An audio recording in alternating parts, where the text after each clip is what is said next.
Hey everyone, welcome back to our DC News. This is episode 7 and I have decided that I'm going to change this series to just be the general web series where we talk about big DC news when it comes out. So it's not restricted to just being a weekly show. So today, the Creature Commandos first teaser released at San Diego Comic-Con, and unfortunately, I don't like it. Now, if you haven't watched the trailer, I will leave a link in the description below for you to check it out. But if you have, then let me know what you think of it. Just because I didn't like it doesn't mean everyone won't. So let me know your thoughts in the comments below. Now, why don't I like this trailer? Well, because nothing in it excited me. As you guys know, I didn't like the Suicide Squad or Peacemaker, but I am very open-minded to the DCU and I'm very excited for Superman. But unfortunately, this trailer didn't do anything for me. It just felt like an animated version of something I have already seen that I didn't like. People have been praising the animation, but I think it looks alright. I don't think it looks any better or any worse than the animation that has released over the last 10 years. And as for the story we seem to be getting, it literally feels like a carbon copy of the Suicide Squad, but just with monsters, which I think is exactly what it is. So for people who loved the Suicide Squad and love the concept of villains being controlled to help save the day, then you will love it. And I'm really happy for you, but I didn't like it in 2016 or 2021 or 2022. So it's not a concept I'm looking forward to. And don't worry, this isn't me ranting on about how Gunn doesn't know what he's doing and this means the DCU is going to be terrible, because that isn't the case. This type of DC story works for a lot of DC fans, which is great, and this show is just designed as a simple teaser for the DCU. And for that, I am excited and I will watch every episode because it matters to the DCU, and hopefully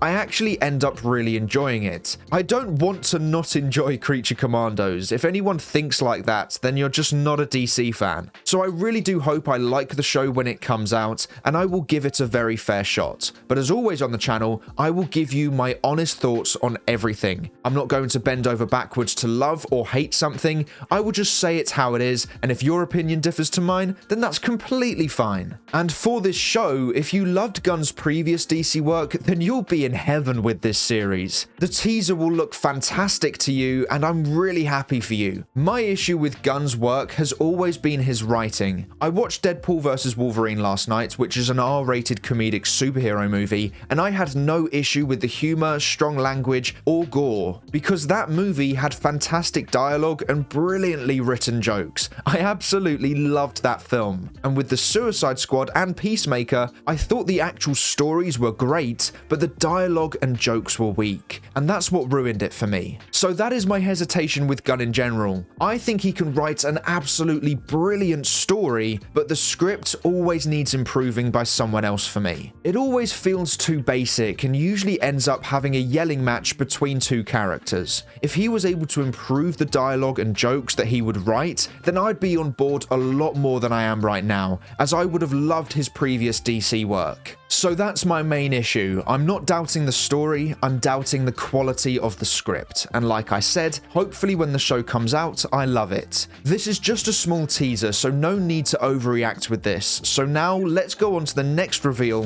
which is that the official DC Studios logo has been revealed. And this has been getting a lot of love from DC fans. But personally, I don't have much of an opinion on it. People say it's a classic look, but I don't have much of a connection to the classic look anyway, so I'm not blown away by this, but I definitely do not hate it by any means. It looks alright and I'm sure it will grow on me, and at the event, they also revealed the animation for it that will appear at the beginning of every movie. So it really looks like it's connecting DC to its roots, whilst also creating this new future, which I am still very excited by. So let me know your thoughts on the new logo in the comments below. But that is all for today's episode of our DC News. Please make sure to like, subscribe, and turn on post notifications so you never miss an upload. I hope to see you here again next episode, so until then, I hope you have a great week. Bye!